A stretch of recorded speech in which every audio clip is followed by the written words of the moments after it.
Shalom dan puji Tuhan saudara atas kebaikan Tuhan pada setiap kita, sehingga pagi ini saudara dengan izin Tuhan kita boleh bangun dengan tubuh benar sehat, pikiran cergas dan semangat yang berkobar-kobar untuk melayani Tuhan. Untuk memulai renungan kita, mari kita berdoa. Bapa Syurgawi, terima kasih karena pagi ini Tuhan bersama dengan kami sementara kami mendengar dan mempelajari firman Tuhan. Dalam nama Yesus kami sudah berdoa. Amin. Saudara dan saudari yang dikasihi dalam Kristus, tajuk renungan kita pagi ini adalah ibadah yang berkenan di hadapan Tuhan. Bagaimana ibadah yang berkenan di hadapan Tuhan? Menurut firman Tuhan di dalam Roma 12 ayat 1 mengatakan, "Karena itu, saudara-saudara, oleh kemurahan Allah, aku menasihatkan kamu, supaya kamu mempersembahkan tubuhmu sebagai persembahan yang hidup, yang kudus dan yang berkenan kepada Allah.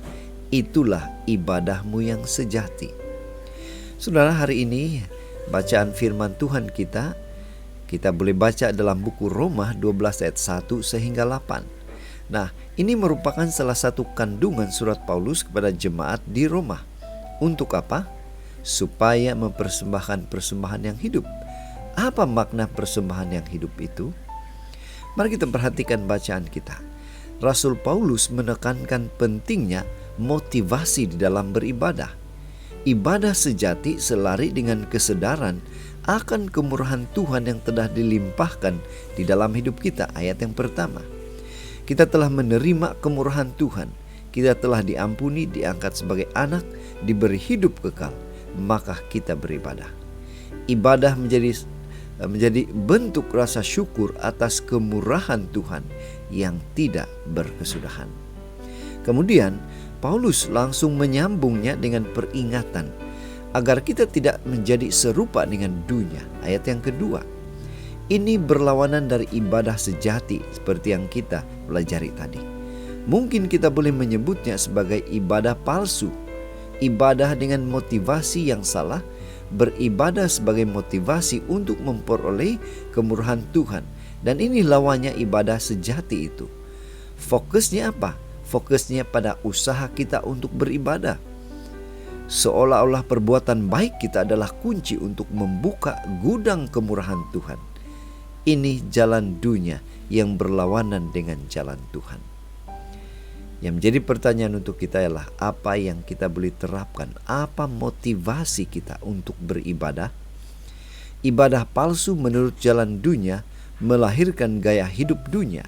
Misalnya kita sukar mengampuni orang lain karena kita beranggap Tuhan baru akan mengampuni kita jika kita memenuhi syarat kekudusan tertentu. Sebaliknya, menyadari Tuhan telah mengampuni kita karena kemurahannya, bukan karena kebaikan kita, memotivasikan kita mengampuni sesama. Dengan begitu, kita mengalami pembaharuan pikiran mengenai apa yang baik, yang berkenan kepada Tuhan dan yang sempurna, seperti yang tertulis dalam ayat yang kedua.